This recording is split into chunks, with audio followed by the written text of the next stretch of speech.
Options buy and sell చేసే traders follow అవ్వగలిగే simple trading entry methods గురించి ఈ వీడియోలో చూద్దాం. ఎక్కువ మంది ఫాలో అయ్యే టెక్నికల్ ఇండికేటర్స్, మూవింగ్ యావరేజెస్ కాకుండా ఎక్కువ సందర్భాల్లో సపోర్ట్ రెసిస్టెన్స్‌గా తీసుకునే క్రూషియల్ ప్రైస్ లెవెల్స్ గురించి ఈ వీడియోలో చూద్దాం. నిఫ్టీ ఆప్షన్స్‌లో ట్రేడ్ చేయాలనుకున్నట్లయితే ముందుగా నిఫ్టీ డైలీ చార్ట్ ఓపెన్ చేసుకొని దాంట్లో మనం ప్రీవియస్ డే హై, లో, ఈరోజు ఓపెన్ ఎక్కడైంది ఇవి మనం మార్క్ చేసుకొని ఉండాలి. ఆ లెవెల్స్ నోట్ చేసుకోవాలి. అయితే కాల్ ఆప్షన్స్ బై చేయాలా? పుట్ ఆప్షన్స్‌ని బై చేయాలా? అని తెలుసుకునే ముందు మనం నోట్ చేసుకున్న ప్రీవియస్ డే హైలో, ఈరోజు ఓపెన్ ప్రైస్ లెవెల్స్‌ని ఎలా యూజ్ చేయాలో తెలుసుకుందాం.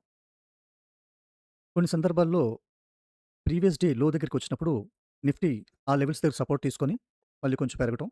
అదేవిధంగా ప్రీవియస్ డే హై దగ్గరికొచ్చినప్పుడు రెసిస్టెన్స్ తీసుకొని మళ్ళీ తగ్గడం జరుగుతుంది. ప్రీవియస్ డే హై బ్రేక్ అయ్యి పైకి వెళ్ళినప్పుడు ట్రెండ్ కంటిన్యూ అవ్వటం. At the same time previous day లో బ్రేక్ అయినప్పుడు సెల్లింగ్ రావటం జరుగుతుంటుంది. So, previous day high level దగ్గర గాని, ప్రీవియస్ డే లో లెవెల్ దగ్గర గాని ప్రైస్ వచ్చినప్పుడు మనం కొంచెం కేర్‌ఫుల్‌గా అబ్జర్వ్ చేయాలి. ప్రైస్ అక్కడ సపోర్ట్ తీసుకుంటుందా? అది బ్రేక్ అయ్యి మళ్ళీ సెల్లింగ్ కంటిన్యూ అవుతుందా? లేదంటే అప్ ట్రెండ్ కంటిన్యూ అవుతుందా? ఇవి మనం చెక్ చేసుకోవాలి. సో, ప్రీవియస్ డే హై, లో అనేది చాలా క్రూషియల్ పాయింట్స్. అవి మనం రెగ్యులర్‌గా అబ్జర్వ్ చేస్తుండాలి. అదే విధంగా ప్రస్తుతం నిఫ్టీ ఈరోజు ఓపెన్ ప్రైస్ కన్నా ఎక్కువగా ట్రేడ్ అవుతున్నట్లయితే కాల్స్ వైపు ఇంట్రెస్ట్ చూపించొచ్చు.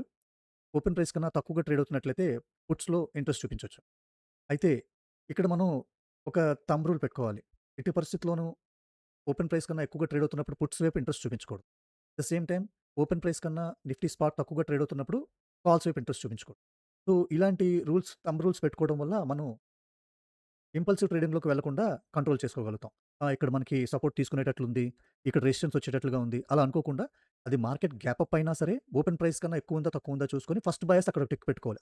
అది చెక్ లిస్ట్‌లో ఒక పాయింట్ మాత్రమే. ఫైనల్ ట్రేడ్ డెసిషన్ తీసుకునే ముందు మన చెక్ లిస్ట్‌లో మిగతా పాయింట్స్‌ని కూడా వెరిఫై చేసుకోవాలి. 1 అవర్ కంప్లీట్ అయిన తర్వాత ఫస్ట్ అవర్ హై, లో నోట్ చేసుకోవాలి.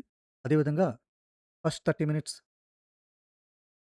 రేంజ్‌లో 50% పాయింట్ ఎక్కడుందో ఆ లెవెల్ కూడా నోట్ చేసుకోవాలి. అయితే ఇవి నిఫ్టీ స్పాట్‌కి సంబంధించిన లెవెల్స్. ఇవి ఓవరాల్ సెంటిమెంట్‌ని మనం ఐడెంటిఫై చేయడానికి యూజ్ చేసుకోవాలి. ట్రేడ్ తీసుకోవటానికి వీటితో పాటు మనం ఏ స్ట్రైక్ ప్రైస్ ఆప్షన్ అయితే మనం సెలెక్ట్ చేసుకుంటున్నామో ఆ కాంట్రాక్ట్ చార్ట్ కూడా మనం చెక్ చేసుకోవాలి.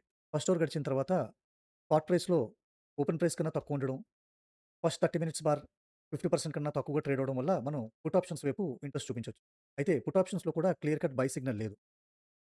చాలా సందర్భాల్లో ఫస్ట్ అవర్ లో దగ్గర buying support, first hour high దగ్గర రెసిస్టెన్స్ వచ్చే అవకాశం ఉంటుంది. నిఫ్టీ స్పాట్ ఓపెన్ ప్రైస్ కన్నా తక్కువగా ట్రేడ్ అవ్వటం, ఫస్ట్ 30 మినిట్స్ బార్‌లో 50% కన్నా తక్కువగా ట్రేడ్ అవ్వటం, మనకి పుట్ ఆప్షన్స్‌కి సిగ్నల్స్ చూపిస్తున్న పుట్ ఆప్షన్ చార్ట్‌లో బై సిగ్నల్ లేదు. కాబట్టి మనం పుట్ ఆప్షన్స్ చార్ట్‌లో కూడా బై సిగ్నల్ వచ్చే వరకు వెయిట్ చేయాలి. ఇప్పుడు మనం చూస్తున్న చార్ట్‌లో రూ. 56 ఓపెన్ ప్రైస్ దాటితే బై చేయాలి. లేదా ఫస్ట్ అవర్ 30 మినిట్స్ బార్‌లో 50% ప్రైస్ కన్నా దాటాలి. అట్‌లీస్ట్ 44, 45 దాటినా మనం బై చేసుకోవచ్చు. సో, ఈ విధంగా మనం spot price, call option, put option 2 చార్ట్‌లు చెక్ చేసుకోవడం వల్ల హై ప్రైస్ ఎంట్రీస్‌ని మనం అవాయిడ్ చేయొచ్చు. అదేవిధంగా మనం ప్రైస్ రేంజ్‌ని రూ. 40 నుంచి రూ. 80 మధ్యలో ఉన్న కాంట్రాక్ట్స్ మాత్రమే ట్రేడ్ చేయాలి. అందులోనూ స్పాట్ ప్రైస్‌కి, స్ట్రైక్ ప్రైస్‌కి డిఫరెన్స్ మాక్సిమం రూ. 150 ఉండేటట్టుగా చూసుకోవాలి. కాంట్రాక్ట్ ఎక్స్‌పైరీ డే రోజు ఎక్స్‌పైరీ కాంట్రాక్ట్ కాకుండా నెక్స్ట్ వీక్ కాంట్రాక్ట్ ట్రేడ్ చేయడం మంచిది.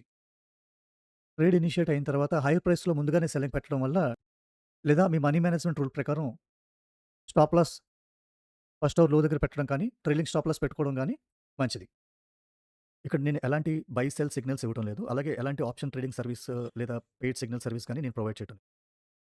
ఏదైనా ఎంట్రీస్ తీసుకోవచ్చు అని చెప్పాను అంటే దానికి మీనింగ్ మీరు అబ్జర్వ్ చేసి ప్రైస్ లెవెల్స్ మార్కెట్ కండిషన్స్‌తో మీరు చెక్ చేసుకొని మీ ఓన్ అనాలిసిస్ మరియు రిస్క్ మేనేజ్మెంట్ ఆధారంగా మాత్రమే ట్రేడ్ డెసిషన్స్ తీసుకోండి.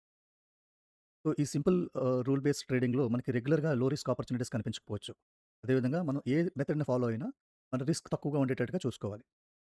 రాబోయే వీడియోల్లో సపోర్ట్, రెసిస్టెన్స్ జోన్‌లో లో రిస్క్ ఆపర్చునిటీస్ ఎలా ఐడెంటిఫై చేయాలి తెలుసుకుందాం. ఈ ఇన్ఫర్మేషన్ మీకు నచ్చినట్లయితే వీడియోని లైక్ చేయండి.